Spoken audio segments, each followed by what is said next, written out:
everyone! Mayong gabi.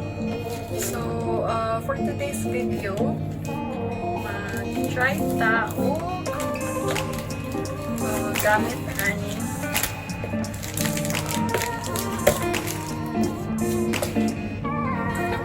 one-step hair dryer and styler. So, one-step production. So, i-try na to siya. I bought this day before, I mean, 2 days ago.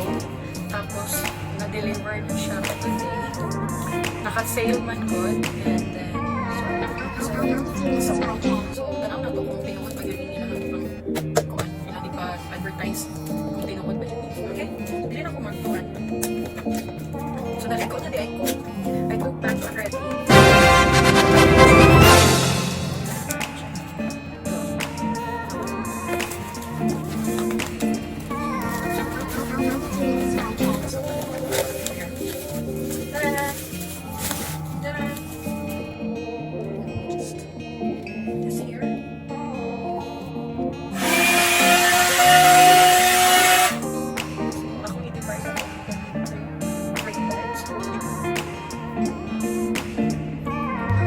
Okay, I just put mute because the comb or the brush is so noisy.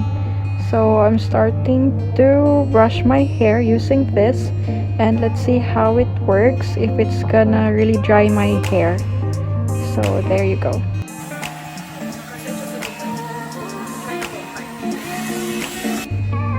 Okay, I'm just still brushing.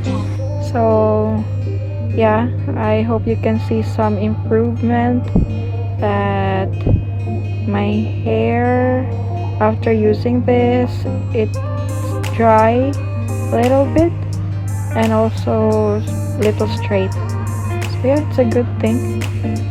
So I'm showing you how I'm using it. I brush my hair, I divided it into 3, and now after some time it's like dry already. So yes, that's it. A few moments later.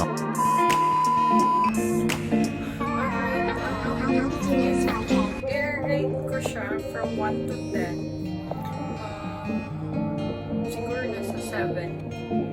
7 kasi user-friendly.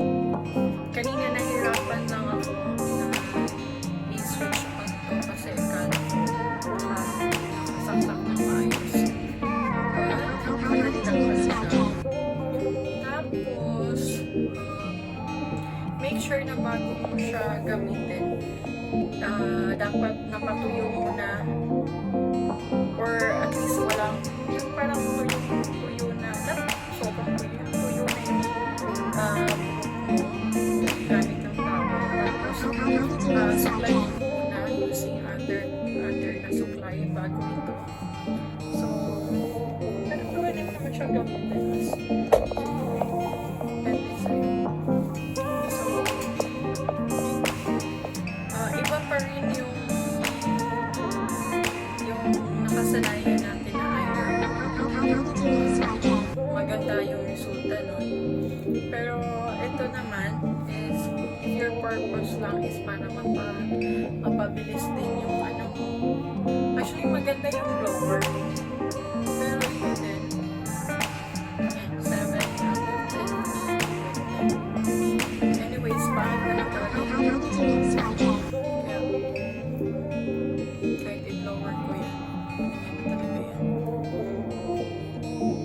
So,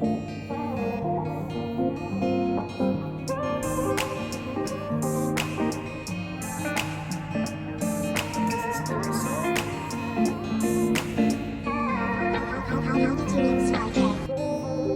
Thank you for watching, guys. Don't forget to click subscribe and the notification bell para po